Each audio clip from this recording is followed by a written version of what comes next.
Hello बच्चों, कैसे हैं आप लोग। और जैसा मैंने आप लोगों को बताया था कि एचएससी एग्जाम फीवर को रिड्यूस करने के लिए मैं लेक्चर्स अपलोड करूंगा। ऑसिलेशन के लेक्चर्स पूरे मैं अपलोड कर चुका हूं।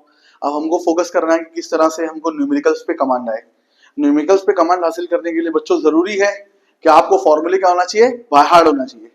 अब मैं पूरे फॉर्मूलेज आपको यहाँ पर मेंशन करूंगा। इन फॉर्मूलेज को अगर आपने प्रिपेयर कर लिया तो चाहे नीट हो, चाहे जेडब्ल्यू हो, चाहे महाराष्ट्र सिटी हो, हर एक टॉपिक आपका क्या हो जाएगा, न्यूमेरिकल के पॉइंट ऑफ व्यू से क्रिस्टल क्लियर हो जाएगा। ठीक है, तो हम लोग न्यूमेरिकल्स की तरफ प्रोसीड करते हैं। क्लियर है कि नहीं क्लियर है? न्यूमेरिकल्स देखना शुरू करते हैं हम लोग। ठीक है, देखिए ध्यान से।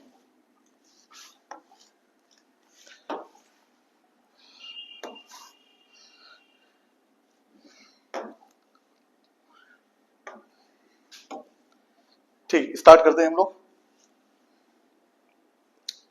सबसे फर्स्ट थिंग तो क्या देखना है, formulas of oscillatory motion. Clear है? यहां से कलर सिलेक्ट कर लेता हूं मैं।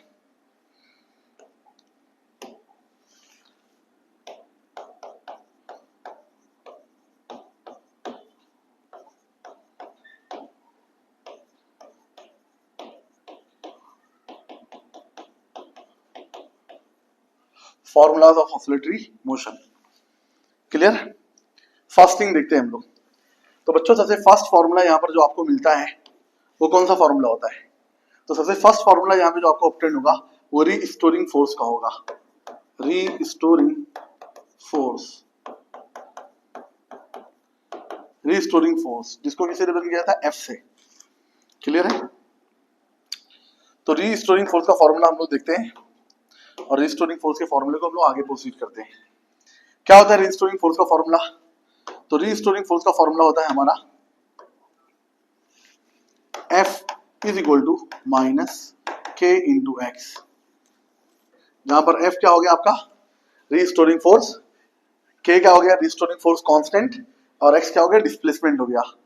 ये जो निगेटिव साइन बता रहा है ये शो कर रहा है कि रिस्टोरिंग फोर्स और डिस्प्लेसमेंट दोनों का डायरेक्शन क्या है, जस्ट अपोजिट है। आप मैग्नीट्यूड के टर्म में लेंगे तो आप चाहें तो निगेटिव साइन रिमूव कर सकते हैं इन टर्म्स ऑफ मैग्नीट्यूड। क्लियर है? वेयर जहां पे हमको बताना है, क्या बताना है, के क्या हो गया, तो वेयर के को बोला जाता है restoring force constant.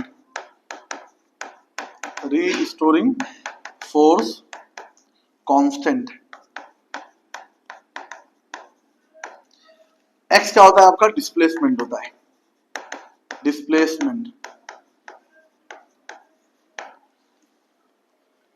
SI unit क्या होती है, SI unit of restoring force constant Newton होती है। क्या होती है, न्यूटन। ये हमको याद रखना है। यूनिट का फुल फॉर्म लिखा जाता है, स्मॉल लेटर से स्टार्ट होता है। सब बेसिक कंसेप्ट में हमने इसको स्टडी किया था। क्लियर है? सीजीएस यूनिट क्या होती है, इसकी डाइन होती है, सबको मालूम है। आगे चलते हैं हम लोग। नेक्स्ट बच्चों जो टर्म है वो क्या है, रीस्टोरिंग फोर्स कांस्टेंट है। कि रीस्टोरिंग फोर्स कांस्टेंट का क्या फॉर्मूला होता है? तो सेकंड फॉर्मूला क्या हो जाएगा आपका, रीस्टोरिंग फोर्स कांस्टेंट।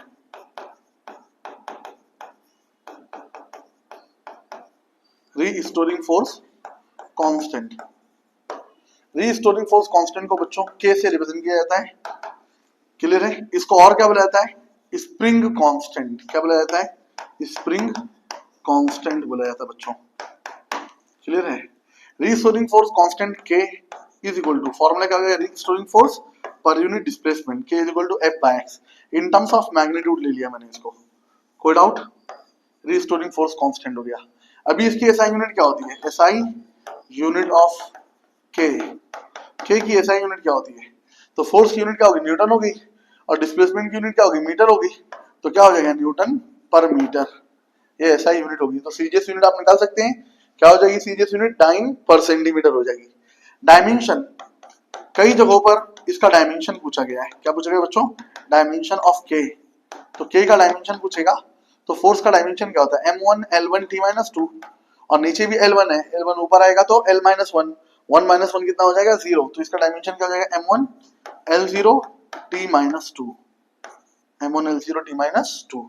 जहां पर आपको इसके डायमेंशन को याद रखना बहुत जरूरी है, कई जगहों पर इसके डायमेंशन को पूछा गया है। क्लियर है? दूसरा फॉर्मूला होता है रीस्टोरिंग फोर्स कांस्टेंट का इन terms of mass and angular frequency. Clear है कि नहीं क्लियर है? तो आगे देखते हैं हम लोग, k इज इक्वल टू, एक फॉर्मूला और होता है, क्या होता है वो, k is equal to m omega square, where omega is nothing but angular frequency, where mention कर देता हूं मैं यहाँ पे ताकि आपको कोई डिफिकल्टी ना हो। m क्या हो गया आपका, मास हो गया बच्चों, क्लियर है। और ओमेगा को क्या बोला जाता है, एंगुलर फ्रीक्वेंसी बोला जाता है, एंगुलर फ्रीक्वेंसी, क्लियर है, ये एंगुलर फ्रीक्वेंसी हो जाएगा। तो k का दूसरा फॉर्मूला हो गया m omega square in terms of angular frequency, और दूसरा first formula f by x हो गया, second formula k is equal to m omega square हो गया। कोई डाउट, आगे प्रोसीड करते हैं हम लोग, नेक्स्ट पे जाते हैं। तो जब नेक्स्ट पर प्रोसीड करते हैं तो हमको क्या मिलता है, नेक्स्ट आ जाएगा हमारा थर्ड फॉर्मूला आ जाएगा, क्लियर है। फर्स्ट हुआ रिस्टोरिंग फोर्स, सेकंड हो गया आपका restoring force constant. Third formula देखते हैं हम लोग, तो थर्ड फॉर्मूला क्या मिलेगा, differential equation of linear SHM मिलेगा, क्लियर है। तो थर्ड फॉर्मूला हो जाएगा हमारा differential equation of linear SHM, differential equation of linear SHM, differential equation of linear SHM. अभी मैं जो पूरा डिस्कशन करूंगा बच्चों, वो पूरा लीनियर एसएचएम के रिगार्डिंग करूंगा, एंगुलर एसएचएम मैं नेक्स्ट लेक्चर में आपको बताऊंगा, क्लियर है। Differential equation of linear SHM की बात करते हैं, तो differential equation of linear SHM की इक्वेशन क्या हो जाती है, D square X by D T square plus omega square X is equal to 0। ये फर्स्ट डिफरेंशियल इक्वेशन होगी हमारी, number 1। Since we know that, हम लोग जानते हैं ओमेगा इज इक्वल टू क्या होता है, k बाय m होता है, ओमेगा इज इक्वल टू क्या होता है, k बाय m। तो सेकंड डिफरेंशियल इक्वेशन हो जाएगी D square X by D T square plus k by m into X is equal to क्या हो जाएगा, 0। ये सेकंड डिफरेंशियल इक्वेशन होगी। इतना बात समझ में कि नहीं, ये second form of differential equation. Third form of differential equation क्या होती है बच्चों, m into D square X by D T square plus, clear है, क्या हो जाती है, m into D square X by D T square plus, आगे देखेंगे हम लोग तो क्या हो जाती है, k into X is equal to क्या हो जाती है, 0। ये क्या हो गया, फर्स्ट सेकंड एंड थर्ड, ये तीनों जो होगी ये different form of differential equation हो गई, ये different forms of differential equation of linear SHM हो गया बच्चों। तो ये आपको बाय हार्ट करना है, ये आपको याद होना चाहिए बेहतर तरीके से। ये तीनों डिफरेंशियल इक्वेशन की अलग अलग फॉर्म हो गई। आगे चलते हैं हम लोग, आगे चलते हैं तो बात करते हैं इसकी एक्सेलरेशन की। तो फोर्थ वन जो आ गया अपना, वो एक्सेलरेशन आ गया, acceleration of linear SHM, acceleration of linear SHM. Acceleration of linear SHM की बात की जाएगी बच्चों, तो यहाँ पर फॉर्मूला होता है, जनरल फॉर्म होता है। सबसे पहले जनरल फॉर्मूला देखेंगे, तो जनरल फॉर्मूला ऑफ एक्सेलरेशन देखा जाएगा। फर्स्ट हो गया जनरल फॉर्म आपका, क्या होता है जनरल फॉर्म, तो जनरल फॉर्म हो जाएगा a is equal to minus omega square X, a is equal to minus omega square X, ये हमारा जनरल फॉर्म हो गया। यहाँ पर सबको मालूम है ओमेगा एंगुलर फ्रीक्वेंसी है और एक्स क्या है, डिस्प्लेसमेंट है, क्लियर है। आगे देखते हैं हम लोग, आगे देखेंगे तो एक फॉर्मूला और होता है इसका, a इज इक्वल टू, जो डिफरेंशियल इक्वेशन में देखा था हमने, dv बाय dt भी होता है, और क्या होता है, d square x by dt square भी होता है, क्लियर है। ये भी फॉर्मूले हम लोगों ने देख लिया। Where v stands for velocity है, v स्टैंड्स फॉर वेलोसिटी है बच्चों। आगे चलते हैं हम लोग, नेक्स्ट जब प्रोसीड करते हैं तो क्या मालूम पड़ता है, तो नेक्स्ट वन जब हम लोग प्रोसीड करेंगे तो हम लोगों को मालूम पड़ता है मिनिमम और मैक्सिमम पोजीशन पे। तो मिनिमम एक्सेलरेशन कहां पर होता है, नंबर 1 मिनिमम एक्सेलरेशन देखना है, मिनिमम एक्सेलरेशन। तो मिनिमम एक्सेलरेशन कहां पर होता है बच्चों, तो एट मीन पोजीशन, कहां पर होता है, at mean position. Mean position पर एक्सेलरेशन जो होता है वो मिनिमम होता है, और कितना होता है, a इज इक्वल टू 0 होता है, कितना होता है, a इज इक्वल टू 0। और सेकंड वन जो देखेंगे वो मैक्सिमम एक्सेलरेशन देखेंगे, तो क्या आ जाएगा आपका, मैक्सिमम एक्सेलरेशन, मैक्सिमम एक्सेलरेशन। जब हम लोग मैक्सिमम एक्सेलरेशन की बात करेंगे तो ये मैक्सिमम एक्सेलरेशन कहां पर हुआ करता है, तो मैक्सिमम एक्सेलरेशन होता है एक्सट्रीम पोजीशन पर, eight extreme position, at extreme position. Maximum acceleration होता है एट एक्सट्रीम पोजीशन, और एक्सट्रीम पोजीशन पर कितना होता है, तो एक्सट्रीम पोजीशन पर होगा a is equal to minus omega square a, where a stands for amplitude. a क्या हो गया आपका, एम्पलीट्यूड हो गया, यहाँ पे मेंशन कर देता हूँ, ए क्या हो गया आपका एम्पलीट्यूड हो गया बच्चों, कोई डाउट? नेक्स्ट आगे चलते हैं, ये एक्सेलरेशन देख लिया हम लोगों ने पूरा। एक्सेलरेशन के बाद जो देखा जाएगा हमारा वो क्या हो जाएगा, तो फिफ्थ वन जो आ जाएगा वो क्या आ जाएगा आपका, फिफ्थ फॉर्मूला आपका आ जाएगा डिस्प्लेसमेंट, क्या आ जाएगा डिस्प्लेसमेंट। तो डिस्प्लेसमेंट की इक्वेशन देखी जाएगी, डिस्प्लेसमेंट क्या होगा, क्लियर है? डिस्प्लेसमेंट को एक्स से रिप्रेजेंट किया जाता है, किससे रिप्रेजेंट किया जाता है, एक्स से। तो डिस्प्लेसमेंट की इक्वेशन देखनी है, तो डिस्प्लेसमेंट की इक्वेशन क्या हो जाएगी बच्चों, तो डिस्प्लेसमेंट की इक्वेशन होती है x is equal to a sin omega T plus alpha, x is equal to a sin omega T plus alpha, clear है? तो x is equal to a sin omega T plus alpha हो गया। अब आगे देखते हैं हम लोग, तो x is equal to a sin omega T plus alpha जब हम लोगों ने देख लिया तो क्या मालूम पड़ा हम लोगों को, तो x is equal to a sin omega T plus alpha देखा हम लोगों ने, ये हमारी इक्वेशन होगी, x is equal to a sin omega T plus alpha. अब मैं बताऊंगा आपको बच्चों कि a क्या है, तो a एम्पलीट्यूड है, a क्या है बच्चों, एम्पलीट्यूड है, a को एम्पलीट्यूड बोला जाता है, क्या बोला जाता है, एम्पलीट्यूड। तो a stands for amplitude, maximum displacement को क्या बोला जाता है बच्चों, एम्पलीट्यूड बोला जाता है। Omega T plus alpha, omega T plus alpha, तो ये ओमेगा टी प्लस अल्फा क्या होता है बच्चों, ओमेगा टी प्लस अल्फा को हम लोग फेज एंगल बोलते हैं, क्या बोलते हैं, phase angle. What is the phase angle, the physical quantity which specifies position of a particle on path of oscillation is called as the phase angle. Path of oscillation पे particle की position को अगर आपको determine करना है, find out करना है, तो उस पोजीशन को, उस क्वांटिटी को क्या बोला जाता है, फेज एंगल बोला जाता है, उसको ओमेगा टी प्लस अल्फा से रिप्रेजेंट किया जाता है। तो ये हो गया फेज एंगल, क्या हो गया, फेज एंगल हो गया आपका, क्लियर है? नेक्स्ट अल्फा को क्या बोला जाता है, तो अल्फा को बोला जाता है इनिशियल फेज एंगल, क्या बोला जाता है, इनिशियल फेज एंगल, यानी at the start of motion जो एंगल होता है उसको हम लोग इनिशियल फेज एंगल बोलते हैं। तो ये अल्फा आपका इनिशियल फेज एंगल हो जाएगा, और इसको और क्या बोला जाता है, तो इनिशियल फेज एंगल को और इपॉक बोला जाता है, EPOCH, इपॉक बोला जाता है, क्लियर कि नहीं क्लियर है? आगे चले हम लोग, नेक्स्ट प्रोसीड करते हैं, डिस्प्लेसमेंट। अभी डिस्प्लेसमेंट मिनिमम और मैक्सिमम डिस्प्लेसमेंट देखेंगे। फर्स्ट देखेंगे हम लोग मिनिमम डिस्प्लेसमेंट, मिनिमम डिस्प्लेसमेंट देखेंगे। तो जब मिनिमम डिस्प्लेसमेंट की बात करते हैं बच्चों, तो मिनिमम डिस्प्लेसमेंट कहां पर होता है, तो x इज इक्वल टू 0 होता है, x इज इक्वल टू 0, ये x इज इक्वल टू 0 कहां पर होता है बच्चों, मीन पोजीशन पर होता है। x इज इक्वल टू 0 कहां पर होता है, at mean position, at mean position, clear है? x इज इक्वल टू 0 कहां पर हुआ, मीन पोजीशन पर होता है, क्लियर है? और मैक्सिमम डिस्प्लेसमेंट देखेंगे हम लोग बच्चों, तो कितना होता है, वो एम्पलीट्यूड के बराबर होता है, क्लियर है?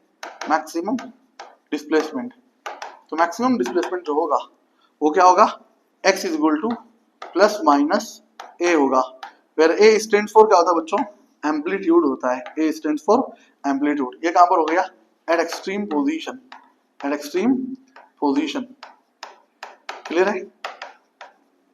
इतना हम लोगों ने देख लिया, कोई डाउट? तो सबसे इंपॉर्टेंट चीज होती है बच्चों, आपको न्यूमेरिकल्स पे अगर आपको कमांड हासिल करना है तो उसके लिए क्या होना चाहिए, आपको फॉर्मूलेज बाय हार्ट होना चाहिए। Physics as compare to chemistry और बायो क्या होता है, कम टाइम के अंदर आप ज्यादा से ज्यादा इसको अटेम्प्ट कर सकते हैं अगर आपको फॉर्मूलेज याद है और थोड़ी सी न्यूमेरिकल सॉल्व करने की आपने प्रैक्टिस की है, तो आपके लिए मार्क्स ऑब्टेन करना फिजिक्स में बहुत इजी होगा। अगर आप चाहते हैं कि इसी तरह से आपको लेटेस्ट अपडेट मिलता रहे, इसके लिए आप चैनल को लाइक कर दें, सब्सक्राइब कर दें और लोगों तक शेयर कर दें, क्लियर है? आगे देखते हैं हम लोग, ये हम लोग अभी डिस्प्लेसमेंट तक पहुंचे, इसके बाद क्या आएगा हमारा, वेलोसिटी आएगा, क्या आएगा? अब डिस्प्लेसमेंट की इक्वेशन देखनी है, तो equation of displacement mean position पर देखा जाएगा, क्लियर है? तो क्या देखा सबसे फर्स्ट हमने, सबसे फर्स्ट देखा डिफरेंशियल इक्वेशन, सबसे फर्स्ट देखा हमने रिस्टोरिंग फोर्स, उसके बाद रिस्टोरिंग फोर्स कांस्टेंट, उसके बाद डिफरेंशियल इक्वेशन, उसके बाद एक्सेलरेशन, उसके बाद डिस्प्लेसमेंट, क्लियर है?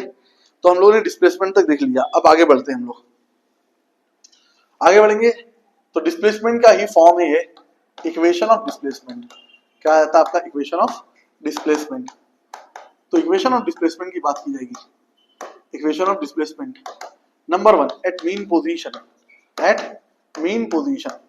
तो जब मीन पोजीशन पे बात की जाएगी बच्चों, तो मीन पोजीशन पर हमारा इनिशियल फेज एंगल जो होता है अल्फा, वो अल्फा इज इक्वल टू कितना होता है, 0 होता है। अल्फा इज इक्वल टू कितना होता है, 0।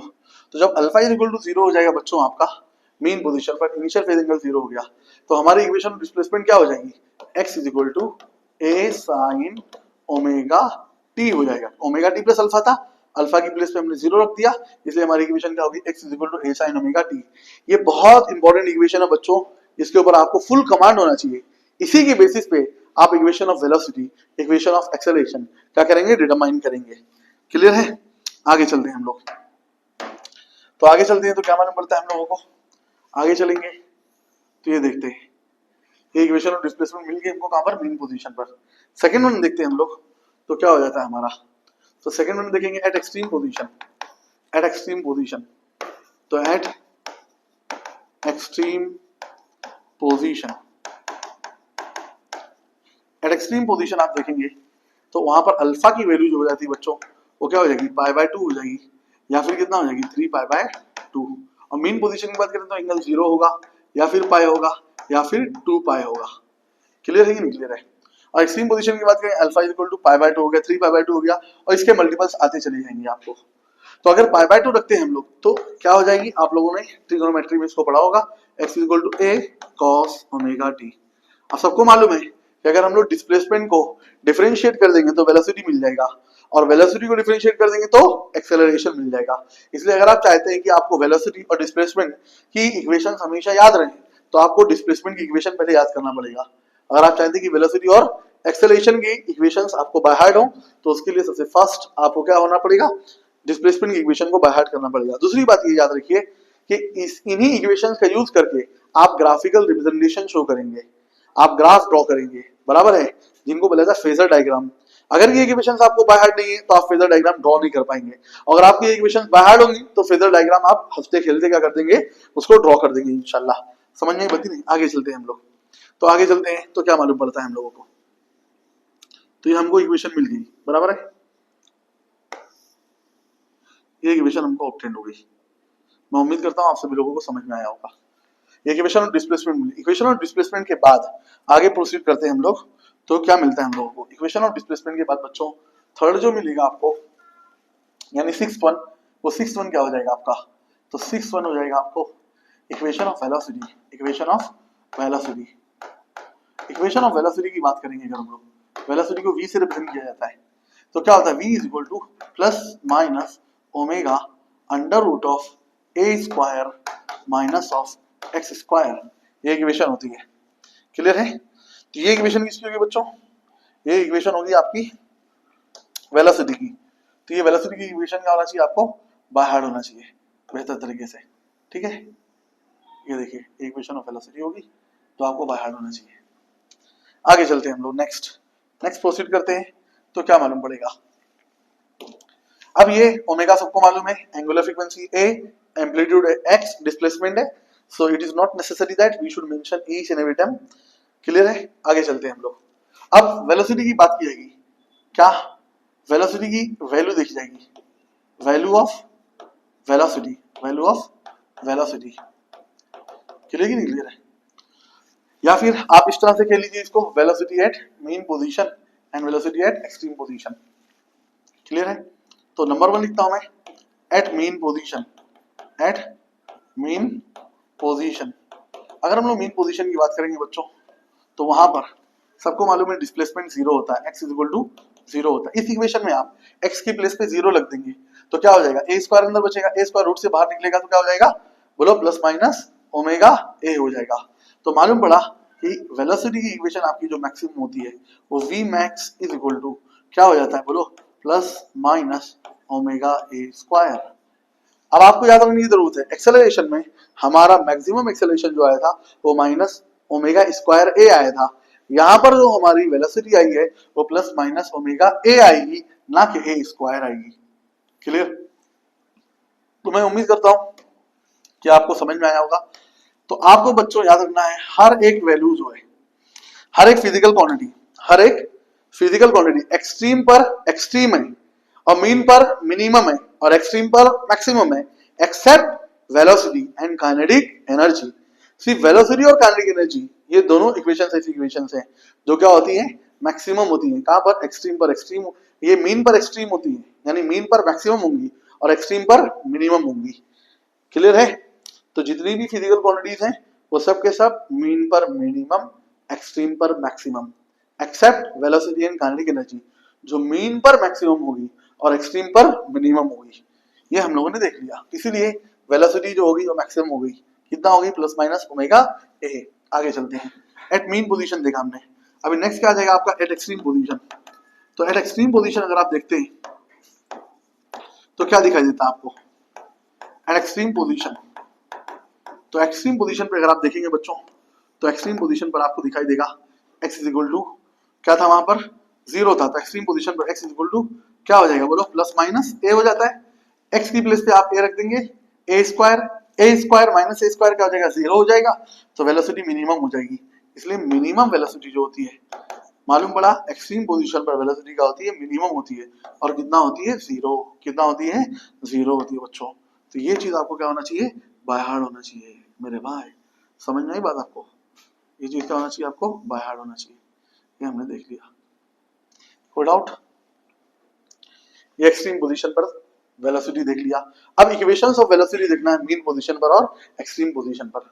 तो अभी आप खुद, ये आपको बाय हार्ट होना चाहिए। अभी थोड़ा टाइम पहले मैंने बोला था, अगर आपको इक्वेशन ऑफ डिस्प्लेसमेंट आती है तो आपको इक्वेशन ऑफ वेलोसिटी और इक्वेशन ऑफ एक्सेलरेशन डिराइव करने आ जाएगा। क्लियर है? तो आगे देखते हैं हम लोग इक्वेशन ऑफ वेलोसिटी। क्या देखेंगे हम लोग बोलो, इक्वेशन ऑफ वेलोसिटी देखेंगे हम लोग।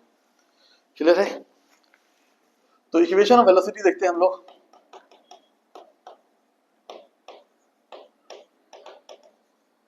इक्वेशन ऑफ वेलोसिटी, पहला नंबर 1 एट मीन पोजीशन पर देखना बच्चों, एट मीन पोजीशन। तो मीन पोजीशन पर आप देखेंगे इक्वेशन ऑफ वेलोसिटी। तो हम लोग जानते हैं कि what was the equation of displacement. तो equation of displacement mean position पर क्या था, x is equal to a sin omega t। उसी को आप डिफरेंशिएट कर दीजिए तो क्या मिल जाएगा आपको। हम लोग जानते हैं कि भाई हमारी जो इक्वेशन ऑफ डिस्प्लेसमेंट थी, x is equal to a sin omega t थी। कहां पर, मीन पोजीशन पर। अभी वेलोसिटी क्या होती है, dx by dt होती है कि नहीं होती है। तो dx by dt लिख दिया हम लोगों ने। x की प्लेस पे क्या लिख देंगे आप, d by dt, और एक x की प्लेस पे रख देंगे a sin ओमेगा t। तो a sin ओमेगा t आप रख देंगे तो आपको क्या ऑब्टेन हो जाएगा, तो v is equal to a omega cos omega t। v is equal to क्या ऑब्टेन हो जाएगा आपको, a omega cos omega t। ये इक्वेशन आपको क्या हो जाएगी, ऑब्टेन हो जाएगी। और यही इक्वेशन होती है कहां पर, मीन पोजीशन पर। याद होगा बच्चों? तो मैं उम्मीद करता हूं कि आप सभी लोग इसको बेहतर तरीके से क्या करेंगे, याद रखेंगे, है ना। ये हो गया आपकी इक्वेशन ऑफ वेलोसिटी। कोई डाउट, कोई टेंशन, कोई ऑब्जेक्शन? इतनी बात समझ में आई कि नहीं? आगे देखते हैं हम लोग नेक्स्ट। तो सेकंड वन क्या हो जाती है आपकी, सेकंड वन होती है आपकी, ठीक है। तो सेकंड वन हो जाता है आपका eight extreme position. At extreme position, extreme position पर बात करेंगे। तो एक्सट्रीम पोजीशन पर हमको इक्वेशन ऑफ डिस्प्लेसमेंट क्या मिली थी, x is equal to a cos omega t obtain हुआ था। x is equal to a cos omega t। अब इसको आप डिफरेंशिएट कीजिए, तो इसको आप डिफरेंशिएट कर देंगे तो मैं डायरेक्ट लिख सकता हूं, बोलो cos का डेरिवेटिव क्या होता है, माइनस साइन होता है बच्चों। cos का डेरिवेटिव क्या होता है, माइनस साइन होता है। यही इंटीग्रेशन में अगर करेंगे, क्लियर है। तो यहाँ पर cos का इंटीग्रेशन क्या होता है, प्लस साइन होता है, लेकिन cos का डेरिवेटिव क्या होता है, माइनस साइन होता है। ये याद रखना है आपको। तो आपको इक्वेशन जो मिल जाएगी यहाँ पे, वो v इज इक्वल टू क्या मिल जाएगी बोलो, माइनस a ओमेगा क्या मिल जाएगा, साइन ओमेगा t। ये इक्वेशन आपको ऑब्टेन हो जाएगी। तो मैं उम्मीद करता हूं कि आपको इतना समझ में आ गया होगा। तो अभी हम लोग नेक्स्ट आगे प्रोसीड करते हैं। क्लियर है? तो इन इक्वेशंस को आपको बाय हार्ट करना बहुत जरूरी है। इनके ऊपर क्या होना चाहिए बच्चों, आपको कमांड होना चाहिए, तभी आप फेजर डायग्राम ड्रॉ कर पाएंगे, अदरवाइज आप फेजर डायग्राम ड्रॉ नहीं कर पाएंगे। क्लियर है? तो मैंने क्या क्या बताया आपको, सबसे फर्स्ट रिस्टोरिंग फोर्स बताया बच्चों। रिस्टोरिंग फोर्स के बाद क्या बताया मैंने आपको, रिस्टोरिंग फोर्स कांस्टेंट, उसके बाद डिफरेंशियल इक्वेशन और उसके फॉर्म्स बताया। डिफरेंशियल इक्वेशन के बाद आपको एक्सेलरेशन बताया, एक्सेलरेशन के बाद मैंने डिस्प्लेसमेंट, और डिस्प्लेसमेंट के बाद जो मैंने बताया आपको वेलोसिटी बताया, इनकी मिनिमम और मैक्सिमम वैल्यूज भी बता दिया। अभी एक्सेलरेशन की हम लोग को इक्वेशन देखना बाकी है, तो एक्सेलरेशन की मैंने इक्वेशन नहीं बताया था। अब आपको अगर वेलोसिटी मिल गया है तो वेलोसिटी की बेसिस पे आप इक्वेशन ऑफ एक्सेलरेशन निकाल सकते हैं मीन और एक्सट्रीम पोजीशन पर। तो कोई डिफिकल्टी वाली बात नहीं होनी चाहिए। हम लोग देख लेते हैं कि नेक्स्ट हमारा फॉर्मूला हो जाएगा कि ये फॉर्मूला नंबर कितना था, फॉर्मूला नंबर, तो ये हमारा फॉर्मूला नंबर 6 था, तो अगला हमारा फॉर्मूला नंबर कितना हो जाएगा, 7 हो जाएगा। तो फॉर्मूला नंबर 7 लिखता हूं मैं यहाँ पर बच्चों। तो फॉर्मूला नंबर 7 कितना हो जाएगा, तो formula number equation of acceleration, equation of acceleration बराबर है नंबर 1। नंबर 1 क्या हो जाएगा, at mean position, at mean position. तो equation of acceleration at mean position की बात करेंगे बच्चों। तो मीन पोजीशन पर क्या हो जाएगा, हम लोग जानते हैं सिंस, क्या जानते हैं, v is equal to mean position पर इक्वेशन क्या थी, a omega cos omega t थी। इस इक्वेशन का यूज करके हम लोग निकाल सकते हैं एक्सेलरेशन, कैसे, a इज इक्वल टू क्या होता है बच्चों, dv बाय क्या होता है, dt होता है। a इज इक्वल टू क्या होता है, dv बाय dt होता है। क्लियर है, तो a is equal to dv by dt होता है। At the place of v we can substitute the value d by dt, d by dt, v की प्लेस पे क्या रख देंगे, a omega cos omega t।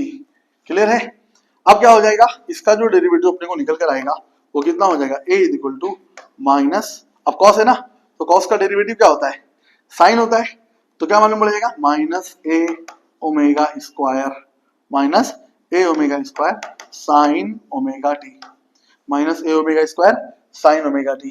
अब यहाँ पर एक चीज आप नोटिस कर सकते हैं बच्चों, या क्या नोटिस करेंगे मैं आपको बाद में बताता हूँ, अभी पहले आप फॉर्मूला देख लीजिए, नहीं तो आप डाइवर्ट हो जाएंगे, आपका माइंड डाइवर्ट हो जाएगा। सेकंड देखते हैं हम लोग, तो सेकंड क्या मिलता है हम लोगों को बच्चों, तो सेकंड थिंग हमको ऑब्टेन होती है एट एक्सट्रीम पोजीशन। क्या देखते हैं, eight extreme position, at extreme position. Clear है, तो एक्सट्रीम पोजीशन के लिए अगर हम लोग देखेंगे बच्चों तो क्या मिल जाती है इक्वेशन हम लोगों को। तो एक्सट्रीम पोजीशन में बात करेंगे तो हमारी इक्वेशन जो हो जाती है बच्चों वो क्या होती है, वेलोसिटी की इक्वेशन क्या होती है वो याद है, तो एक्सेलरेशन आपको फाइंड आउट हो जाएगा। क्या होता है वेलोसिटी, माइनस ए ओमेगा, माइनस ए ओमेगा साइन ओमेगा टी होता है। अब इसको डिफरेंशिएट कर देंगे तो एक्सेलरेशन निकल जाएगा। तो एक्सेलरेशन की इक्वेशन क्या आ जाएगी बच्चों, a is equal to minus A omega square cos omega t. अरे क्लियर है, इतना बात समझ में आएगी नहीं आपको, तो यहाँ तक हम लोगों ने देख लिया। मैं उम्मीद करता हूँ कि आप सभी लोगों को ये समझ में आया होगा। क्लियर है, अब दो चीज मैं आपको बता रहा था कि यहाँ पे आपको ध्यान देने की जरूरत है, वो क्या चीज है, जो मैं आपको बता रहा था कि ये ध्यान देने की जरूरत है वो चीज कुछ और नहीं बल्कि क्या है बच्चों, देखो ध्यान से, अगर मैं, आप यहाँ पे पहले देख लीजिए एक्सेलरेशन जो है वो माइनस ए omega square sine omega t है, कि एक्सेलरेशन भी किसके फॉर्म में है, साइन के फॉर्म में प्रेजेंट है। और यहाँ पर देखेंगे एक्सट्रीम पोजीशन पर एक्सेलरेशन जो है वो कॉस के फॉर्म में, मालूम पड़ा एक्सेलरेशन मीन पोजीशन पर साइन के फॉर्म में है, एक्सेलरेशन एक्सट्रीम पोजीशन पर कॉस के फॉर्म में है। यही बात बच्चों डिस्प्लेसमेंट में भी दिखाई देती है कि डिस्प्लेसमेंट भी क्या होता है, एक्सट्रीम पोजीशन पर कॉस के फॉर्म में होता है, मीन पोजीशन पर साइन के फॉर्म में होता है। यानी जैसा एक्सेलरेशन होता है वैसी डिस्प्लेसमेंट होता है, बस फर्क क्या है कि मीन पोजीशन पर अगर डिस्प्लेसमेंट देखा जाता है तो साइन के फॉर्म में तो आता है, लेकिन माइनस की साइन नहीं आती है। ये माइनस की साइन ये दिखाती है कि डिस्प्लेसमेंट और एक्सेलरेशन के बीच में जो फेज एंगल है वो कितने का फेज एंगल है, पाई का। कितना फेज एंगल है बच्चों, पाई का फेज एंगल है। ये देखो मैंने इक्वेशन ऑफ वेलोसिटी यहाँ पर लिखा है, इससे पहले equation of displacement, x is equal to A sine omega T यहाँ पर आपको दिख रहा है बच्चों, और एक्सेलरेशन में भी क्या दिख रहा था, a is equal to minus A omega square sine omega T. मालूम है पड़ा, ये भी साइन के फॉर्म में और ये भी, बोलो एक्सेलरेशन भी साइन के फॉर्म में, डिस्प्लेसमेंट भी साइन के फॉर्म में। क्लियर है, बस फर्क किसका है, नेगेटिव साइन का है यहाँ पे। तो इसीलिए अब देखो यहाँ से अगर मैं एक्सेलरेशन की वैल्यू निकालना चाहूँ तो एक्सेलरेशन की वैल्यू निकल के आ जाएगी। क्या होती है एक्सेलरेशन की वैल्यू, बोलो माइनस ए ओमेगा स्क्वायर। क्या होती है, माइनस ए ओमेगा स्क्वायर। क्लियर की नहीं क्लियर है, खैर हम लोग जब न्यूमेरिकल सॉल्व करेंगे तो वहां पे मैं आपको डिस्कस करूंगा डिटेल में। तो ये बात समझ में आ गई। अब हम लोग देखते हैं रिजल्टेंट एसएचएम। जब रिजल्टेंट एसएचएम की बात करते हैं तो रिजल्टेंट एसएचएम में हमको क्या दिखाई देता है, तो हमारा नेक्स्ट फॉर्मूला होता है रिजल्टेंट एसएचएम। रिजल्टेंट एसएचएम देखा जाता है, बराबर है। रिजल्टेंट एसएचएम सबको मालूम है, जब दो सिंपल हार्मोनिक मोशंस कंबाइन होते हैं तो क्या होता है, रिजल्टेंट एसएचएम का फॉर्मेशन होता है। क्लियर है। और इसकी जो डिस्प्लेसमेंट होती है x इज इक्वल टू, वो क्या हो जाती है, यानी x1 जो होती है यहाँ पे, तो x इज इक्वल टू जो हो जाती है वो x1 प्लस x2 दोनों का कॉम्बो हो जाती है। क्लियर है। तो x1 क्या था यहाँ पे, तो x1 की जो वैल्यू थी बच्चों वो क्या थी बोलो, a1 sign omega T plus alpha 1, phase angle अलग था, एम्पलीट्यूड अलग था। x2 इसी तरह से क्या हो जाएगा, a2 sign omega T plus क्या था, अल्फा 2 था। क्लियर है कि नहीं क्लियर है। तो ये चीजें हम लोगों ने देख लिया।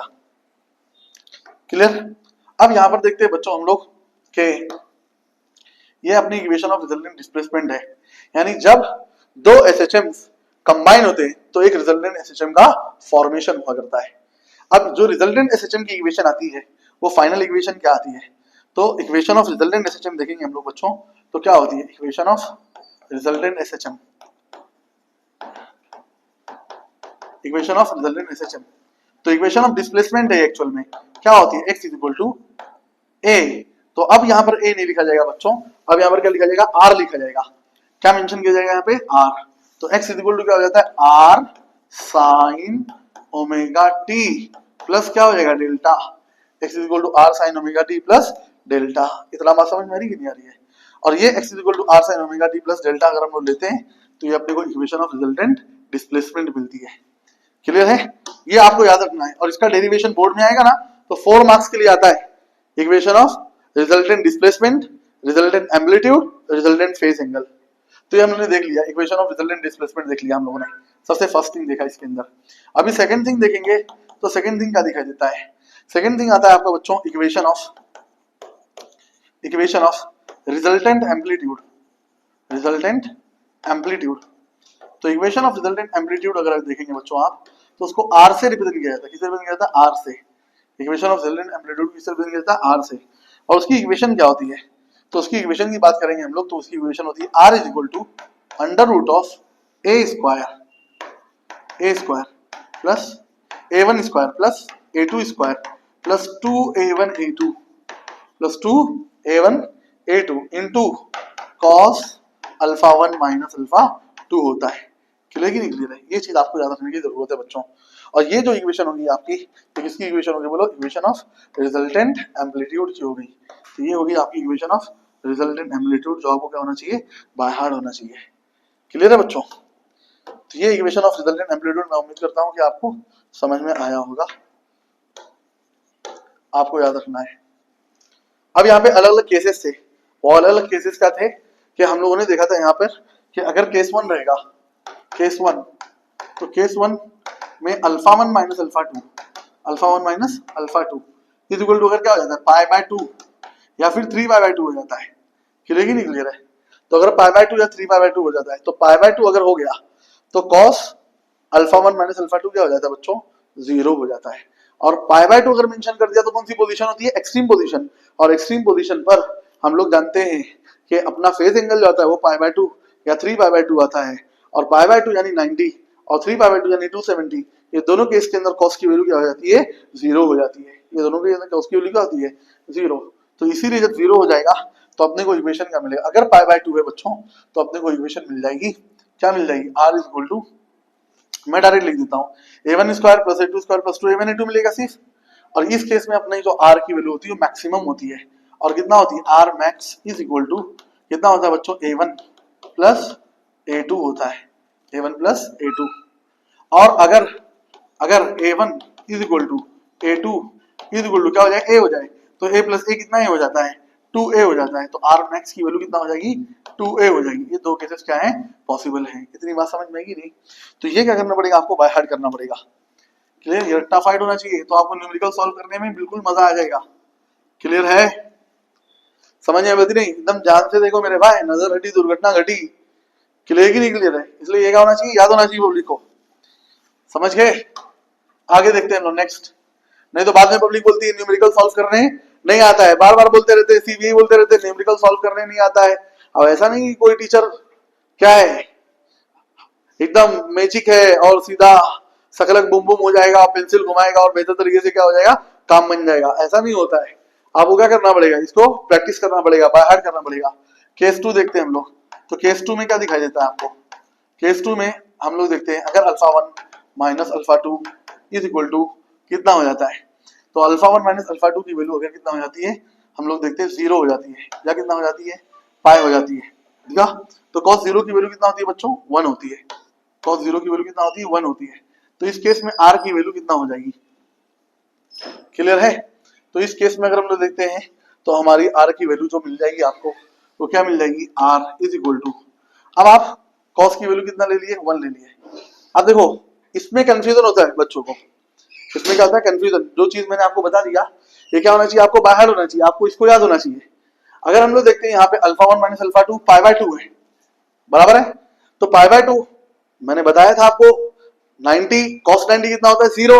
जब cos 90 0 होता है तो ये वैल्यू क्या हो जाएगी बच्चों? 0 हो जाएगी। बचेगा क्या आपके पास? सिर्फ और सिर्फ a1 square plus a2 square.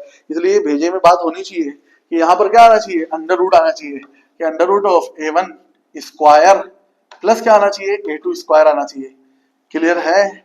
और हम लोग देखते हैं आगे, तो आगे देखते हैं तो क्या मालूम पड़ता है, अगर रूट में इसकी वैल्यू ये दोनों सेम हो गए तो वैल्यू क्या होगी? 2a स्क्वायर हो जाएगी, रूट 2a स्क्वायर। और रूट 2a स्क्वायर रूट से बाहर निकलेगा तो रूट 2a हो जाएगा।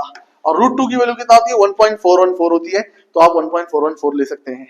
अब यहाँ पर देखते हैं अगर अल्फा 1 माइनस अल्फा 2 की वैल्यू कितना होगी? 0 हो गई। cos 0 कितना होता है? 1 होता है। तो अब ये वाला केस यहाँ पर दिखाई देगा कि r की वैल्यू यहाँ पर क्या होगी? मैक्सिमम होगी। यहाँ पर r की वैल्यू इस केस में क्या दिखाई देगी आपको? मैक्सिमम दिखाई देगी। इतना बात समझ में आएगी नहीं? तो जब r की वैल्यू यहाँ पर मैक्सिमम हो जाएगी तो आप क्या लिखेंगे इसको? r max यहाँ पर मेंशन करेंगे आप। r max दिख रहा है कि नहीं दिख रहा है?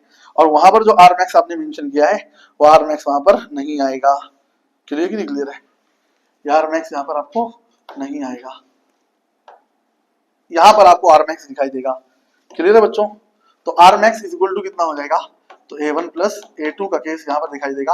अगर a1 a2 दोनों सेम हो गए तो कितना हो जाएगा? 2a हो जाएगा। ये वैल्यू आपको यहाँ पर मिल जाएगी।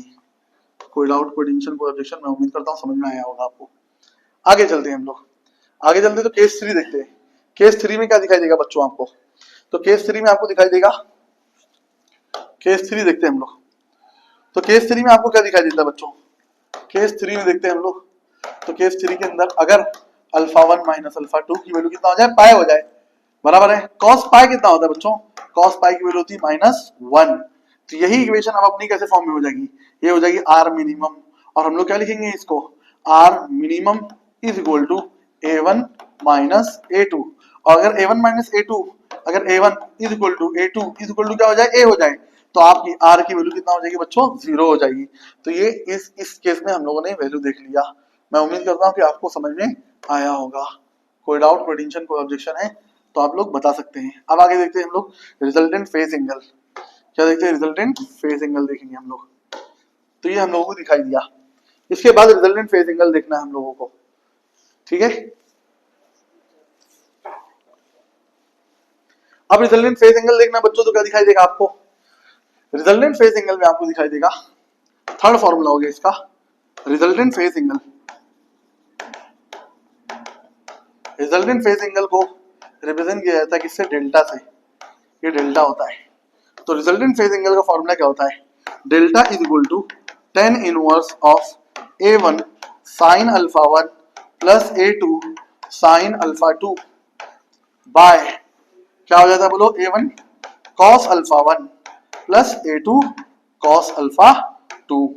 क्लियर है?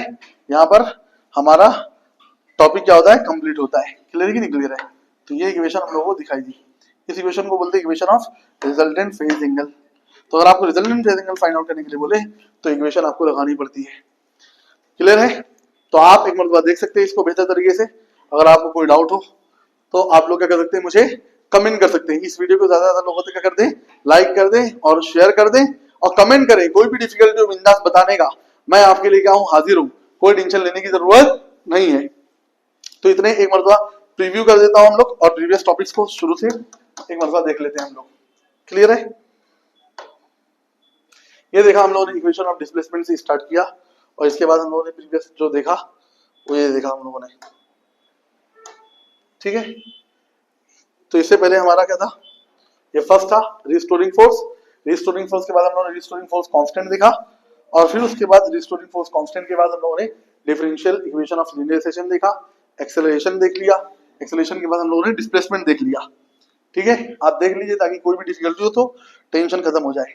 और फिर उसके बाद हम लोगों ने जो देखा वो क्या देख लिया, equation of displacement, equation of velocity, और वेलोसिटी की साइन और cosine form, equation of acceleration और उसकी sine cosine form, resultant SHM, maximum और मिनिमम एम्पलीट्यूड्स की वैल्यू, और फिर रिजल्टेंट फेज एंगल देख लिया। इतना हम लोगों के लिए काफी है। आप क्या कर दें, चैनल को सब्सक्राइब कर दें, ज्यादा लोगों तक शेयर कर दें ताकि आपको अच्छे से अच्छा अपडेट मिलता रहे। Thank you so much to all of you.